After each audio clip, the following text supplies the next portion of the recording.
Hello and welcome to another episode from the Real Talk and Revenue podcast. We have myself, Francesca, the accountant, and we have Jordan, the therapist, and we bring real powerful conversations around building revenue, building confidence, how the mindset works, all different discussions around to help others in business and in their personal life. So listen in, tune in, let us know what you think, ask questions along the way and we'll be sure to answer them.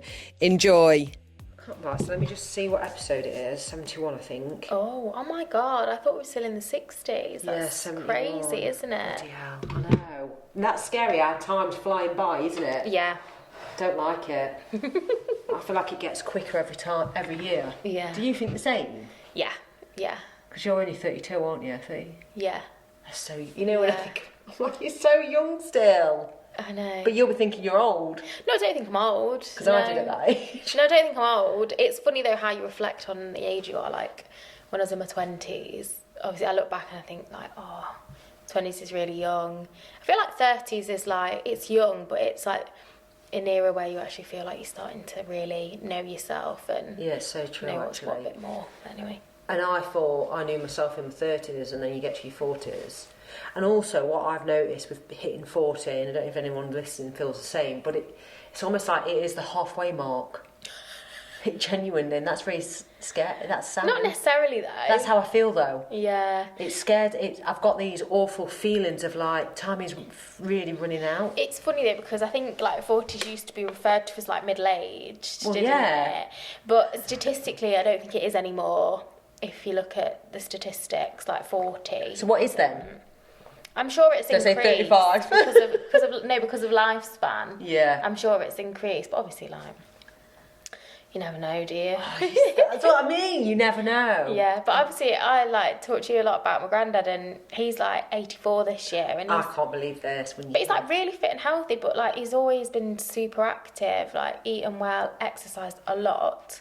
Did he exercise like extreme or just a lot? Not like extreme, as in just like somebody that he had a very manual job, and like he ran and did weight training.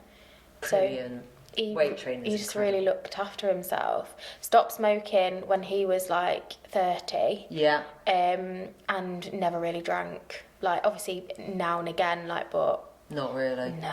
No. That, you know what, it just shows you, doesn't it, how people... But then you hear stories that the fittest of people lose their lives at of course. Wake up in the do you know what I mean? There's no, like, guarantee, is there? But I'd rather live knowing I've done my best in certain areas of looking after me. Absolutely, and I think as well, like, if that suits you, if you enjoy that, if that's how you enjoy living your life, like, definitely. Most of the population could do with looking after ourselves a bit more. Yeah. I would say nowadays, because we lead like very sedentary lives, don't we? Yeah. It's so true. But this episode is around. We met up yesterday, didn't we? But it's about like stop playing small, basically. And I think loads of people play small or think small. Yeah. I noticed that with a lot of people, think small. I've always, no, I don't say I've always, that's wrong, because I didn't, that's why. Before in my 20s, I never thought big.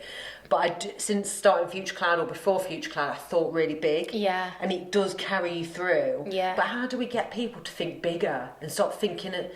But is that contradicting? You're meant to do small incremental steps to get where you need to get to.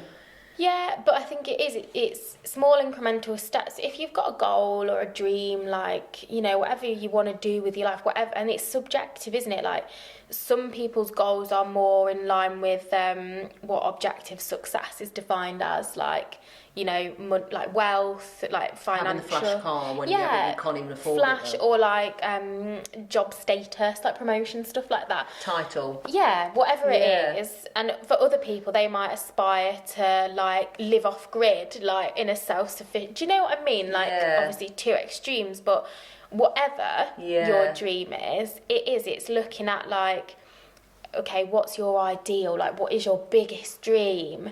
Like, and then like incrementally, what does that look like? Because you can start anywhere, can't you? You could start saving like £10 a week towards like buying some land if you really wanted to. You could learn to invest. You could just get a side hustle. You could pick up more hours, like, you know, and that's the financial side of it. And then you could, like, watch YouTube to learn how to keep chickens. Like, I don't know. It's so true. Or, you know, on the flip side, the more kind of traditional route, you get your job, you work hard, you take on extra responsibility, you know, whatever it is, like. But actually spend the time looking into what your goal and dream is, because a lot of dreams are scary, aren't they, to you? 100%. And then you avoid saying it out loud, or and don't get overwhelmed by that, because I think that's the problem, isn't it? We think about that, it feels so unattainable because it's the ultimate, it's the dream, it's the goal at that moment in your life, and you forget, like, well, it is achievable, but if it was to be in the next 2 years, 5 years, even 10 years, like, what would be like the seeds of that? Like, how do I sow the seeds? Exactly that. It can be personal goals as well, can't it? Like, I've got clients, they want to find a partner. Well, right, you're going to have to leave the house then, aren't you? Or you're going to have to do this or that. That's a good thing, because people will see that it should land on your lap when you meet someone, or you meet someone else. It's like, almost like you have to prepare yourself and look into things, go to different places. Especially when you're not as young anymore. Like, you know, when you're at school, you've got a big network. Like, lots of people meet at school, university, and in the workplace, don't they? Beyond that, it then becomes more challenging, especially because, like, increasingly, like, we work more from home, we move around a lot, we might work remotely. And yes, there's, like, the online dating scene. That's not for everyone, and it's fine. It's an option. Grim on there. So, yeah, it's about, like, okay, well, what do you do now? Are you likely to meet someone? Do you need to be in other spaces? Like, what do you like doing? Where are you likely to meet somebody that shares the same values as you? Like, and that's what it's about, isn't it? Figuring out your values before you've even gone to that bit, because it's so easy to get caught up in someone else's values, isn't it? Yeah, but whatever the goal or dream, it's incremental, isn't it? Okay, like, where do I start with that? I know. And I think that's where people can give up before they've even started, because it feels too much. That's too hard. They think of the why rather than just the do. Just get on, but do the small things. And not just that, but, like, not thinking about starting small, thinking about that feels unachievable because I'm not in a place where I can commit to that every day, or where I can do that every day. And this might be for so many reasons. It could be like the season of your life, but it's about saying, oh yeah, well, I can't go to the gym every day because I've got a toddler and I can't take the toddler with me, but I could start by doing some home workouts and going to the gym once a week if I want to go to the gym. Exactly. Or I could do a class and then the rest of the time do a couple of workouts at home. Like, that's what I'm doing, isn't it? With, like, getting back into moving my body and looking after my physical health. I started with a PT, which I really enjoyed, but I was only going once a week and not being able to get momentum with it. Exactly. At this season in my life, home workouts suit me better. I know, and I used to do more accessible. Loads of home workouts and then progress from there, and it's like, but people are shying away from what they truly want. And I notice that people will say, I don't want to do that, because they see it scary, and they'll convince themselves that that's not for me. And it's interesting as well, because same with social media, it's like, I want to post more, but then people get in their own heads, don't they? Because I don't know, they're overwhelmed. What if do I post? Because you're thinking about not what you want to post, but, like, how it's going to be received before you put it out. True. So it's like, what do other people want me to post? And then you're already stuck.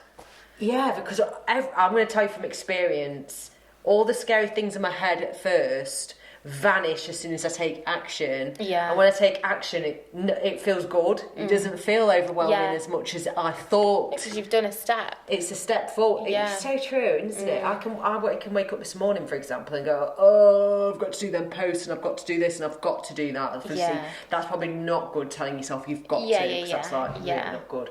So I'd like to do this, I'd like to do that, but also once I took action, I'm like, it wasn't even that bad. Yeah, it's fine. Yeah, the thought of something is often worse than the reality of it. Like, the anticipation of an event is often much worse than the actual. But there's so many things, like, I can only go off, like, starting Future Cloud and the development there and speaking at events. I never thought I was going to do that. But I'm telling you now, I had to go through a really uncomfortable period, probably similar to you doing the seed talks, actually. Yeah. You probably thought 10 years ago, maybe 5 years ago, oh, I don't know if I'd do that. I like the idea of it. Yeah. Oh, no, it's not for me. Yeah, like you look at other people and you're like, that's really cool, but I could never do that. But or like, deep how down, would I think, ever be in a position to do that? Yeah, do you think people are deep down thinking, oh, I wish I could? Some people, not everyone. It depends what your goals are, doesn't it? Yeah. Like, I've got some people that are like, I'm not interested in doing that. I'd never want to do that. They want to do other things. Might want to run a retreat or write a book or something. But I said that, though. I remember saying those things. I'd never be able to run a business. Why would you put that stress on you? Yeah. But it's like, at that time, it probably felt very real for me as well. But I think it was a... Yeah, and I think, again, like, your goals, values, perspectives change. Yeah. Like, depending on where you're at and what you're doing. So sometimes those feelings are true at the time. Like, you've not bothered about it. It's not something you move towards. Yeah. But then all of a sudden you're doing other things and you're like, I really want to do that now. Yeah, but the fact that I've thought about it is a subconscious thought that's half part of forming into what you're doing next and building into those things. And I didn't realise, habit forming, like the small, boring stuff. It's the boring stuff. It is. It's the mundane. Yeah. Yeah. Habit forming is mundane. Like, it requires consistency. Like, it's not fun. I think that's the difficulty at times, isn't it? Like... It's not fun. And in the age of social media and Instagram, we've got this idea that, like, habits are, like, part of an aesthetic, and they're not. They're so not, are they? Do you know what I mean? Like, I think about, like, I'm actually doing the Shreddy Challenge, which previously I'd been like, that's not for me. Yeah. But I saw it and I thought, oh, actually, I want to challenge myself. I'll give it a go.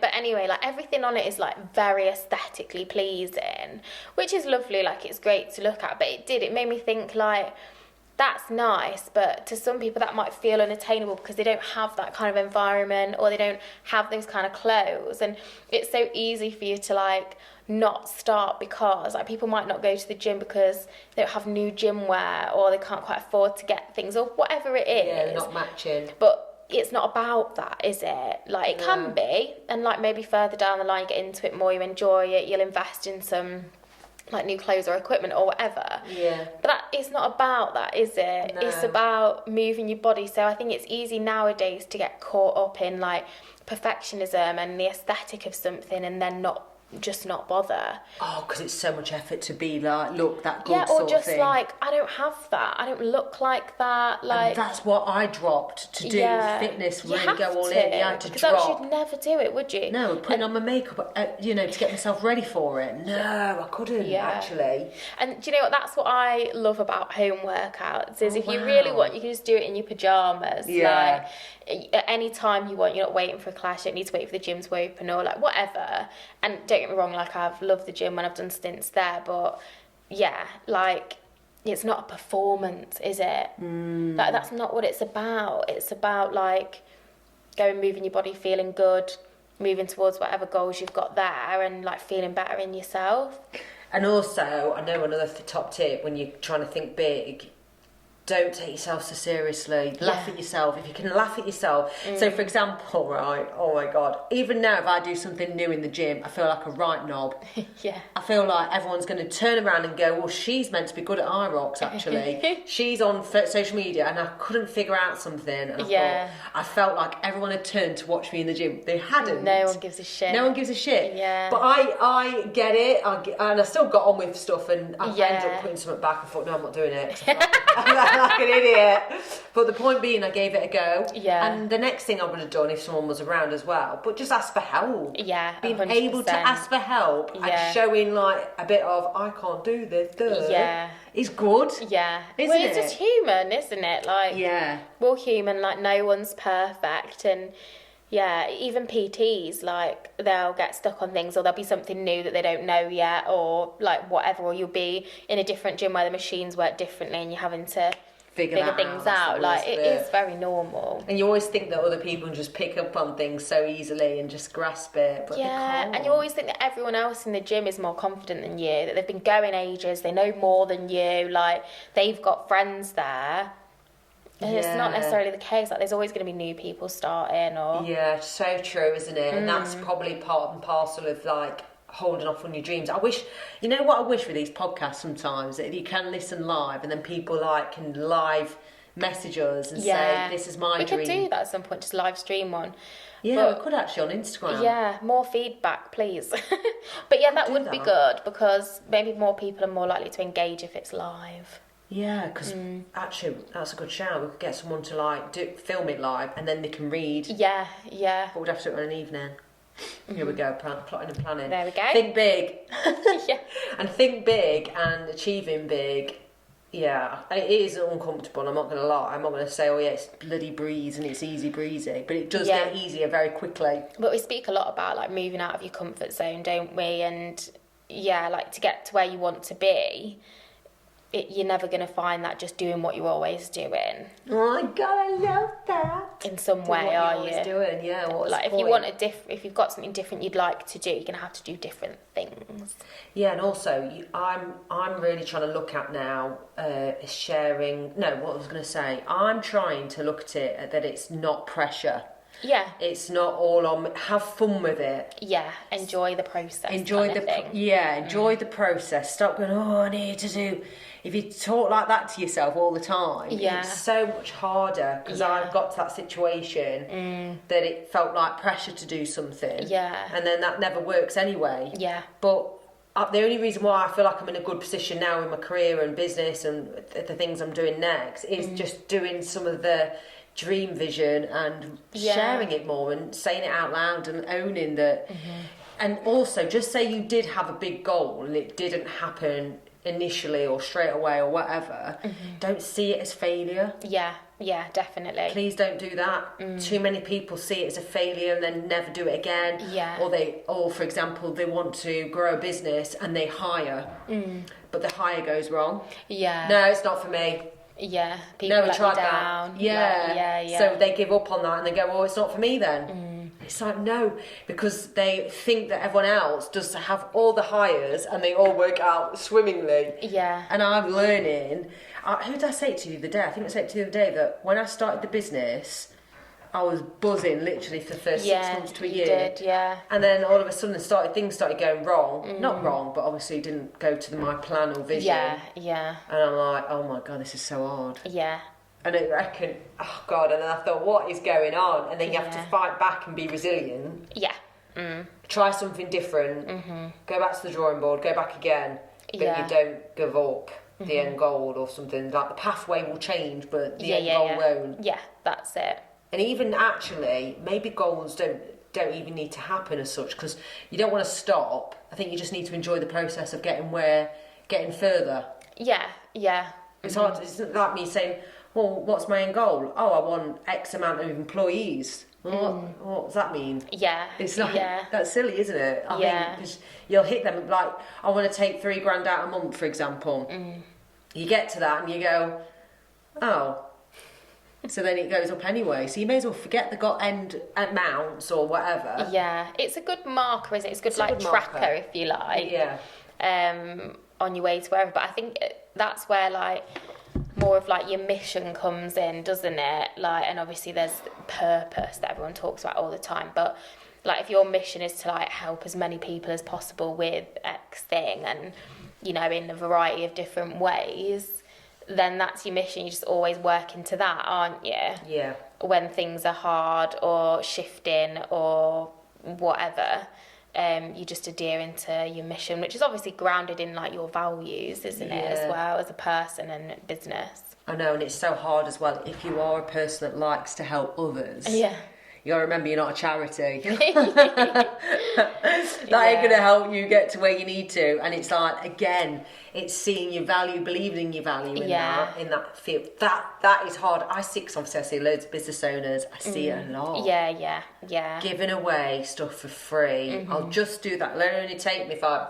And it's like, no wonder people don't go further, because they think, what's the point, because I'm burnt out doing it. Yeah, there's that.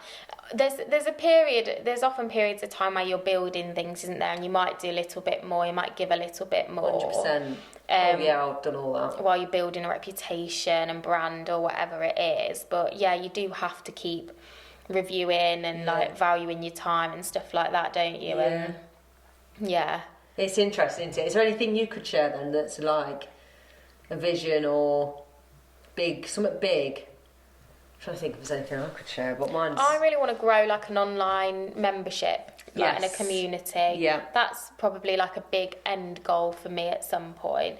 But again, like I say, it's not an end goal because no, it's not. Whenever you've got a platform, like say for example, I got like 1,000 members at some point, then you'd be like, well, it'd be nice to have some more, or you'd be like, well, I want to offer a in-person retreat then to my members and people could come to that, or I want to run a new course or an online workshop. Like, you're always going to be like building and developing what you're offering to people because you want to be providing value, don't you, as like a service or a business. But enjoy the journey of doing that. Yeah, but just enjoying so it. Much like a chore. And I think that's where like alignment comes in. Yeah. Like where you're doing things that really align with what you enjoy, what you care about, what's important to you. I think that's what I've learned over the years as a therapist. Like you start off, and especially if you come from like the NHS and stuff, and you're seeing like everybody, absolutely everyone, and that can feel quite overwhelming. And you know, clients are just allocated a therapist. They haven't chosen you based on like a profile or your traits or your presence or whatever. Whereas then in this phase of my life, I enjoy work much more because I've got a group of aligned clients that find me through something, and they choose me because of something. So we're much more likely to have like a good therapeutic relationship, get on well, and do like really good meaningful work. That did come a lot anyway before, but that didn't come in year one, did it? Look at you now, 6-7 years in.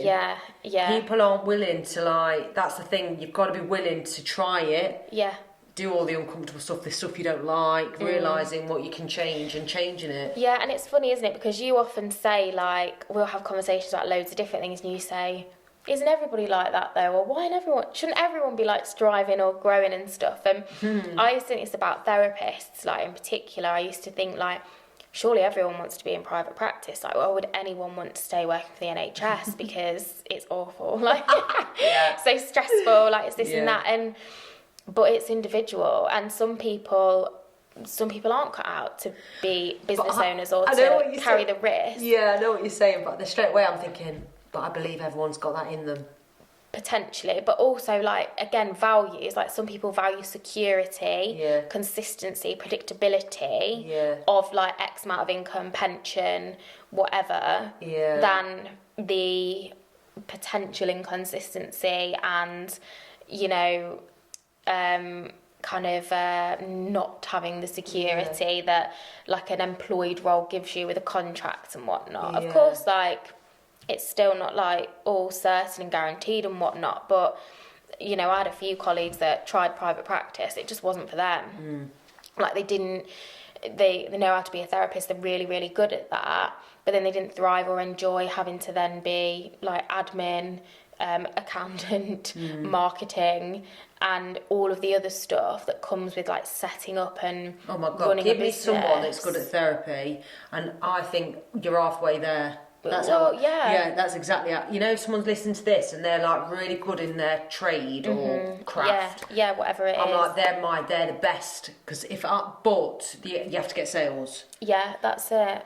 So it's like if you're a really good therapist and you're still thinking, the reason why, because you do everything yourself, there's still a way. And I always believe there's always still a way, and I get what you're saying because they're not normal salespeople. And I know many not accountants. Just that, but some people just don't want to do it. Like it's too much hassle. Do you know what I mean? And they think like, no, it's not for me. It's much more comfortable for me to go back and do that. I'm happy to turn up. Exactly, any profession.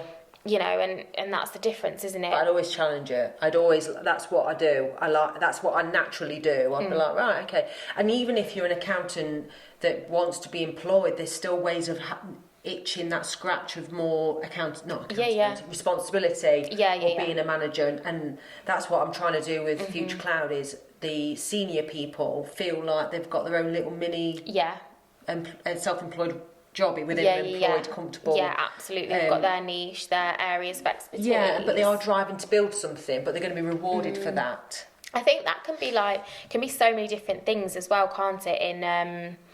in like a role. Like for some people, they might get involved with like what's it called, like learning and development, or like mentoring students and training, or I don't know, like even like events, like that person that's always organising things in the office, or do you know what I mean? Yeah, like they're good people who can organise an event and stuff. Varying your role, really. Yeah, varying your role, giving things a go. But still, like, I still believe there'll be people that won't ever try. Do you know, because definitely. It's that fear of like, oh, I don't know how to do a set of accounts, I don't know how to market, I can't sell.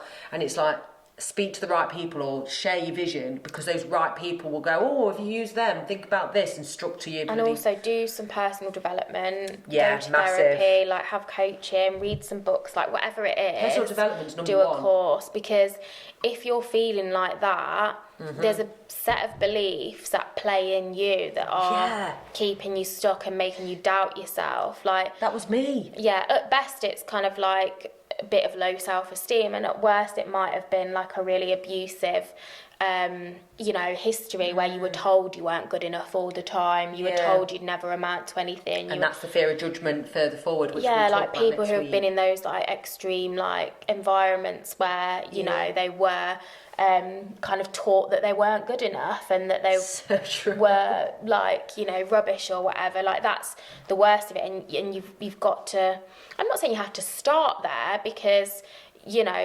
sometimes you get nudged into positions where they build your confidence, but it's always helpful to look inward at the same time, because always it'll accelerate your confidence, and therefore you'll have more opportunity, you'll be more open to like going for things, taking risks, asking questions, and like allowing yourself to like just take up space like anybody else. Do you know what I mean? That's it, and you've hit the nail on the head. It's like the people that will say, oh no, it's not for me, I can't do this, can't do that, and that fear and all those things. I think if you start at the basics, to me basics is personal development. It is, like where's that come from? Yeah, look inward, look backwards. Who's taught you? Like who said you're not good at those things and you can't do them? Like no one. Where's that come from? It's somewhere, isn't it? And that stops so many people, which is scary, really. Yeah, it does. Sad. What we're going to do then, we're going to talk about judgment, and you'll hear it next week. And I think if you can crack the fear of judgment, you will go further in life. That's so true. Yeah. But yeah, thanks for tuning in. I can't believe I enjoyed this one, because it's got me thinking now. Yeah. Like, wah! Yeah. But if you've got any questions or any pointers, you can put it on Spotify. I think you can comment on Spotify, can't you? Can you? You can't. Is it Apple? You can't. Maybe. I don't know. I don't have Apple. I'm Android, aren't I? But yeah, speak to you next week, and thanks for tuning in. Yeah. Thanks.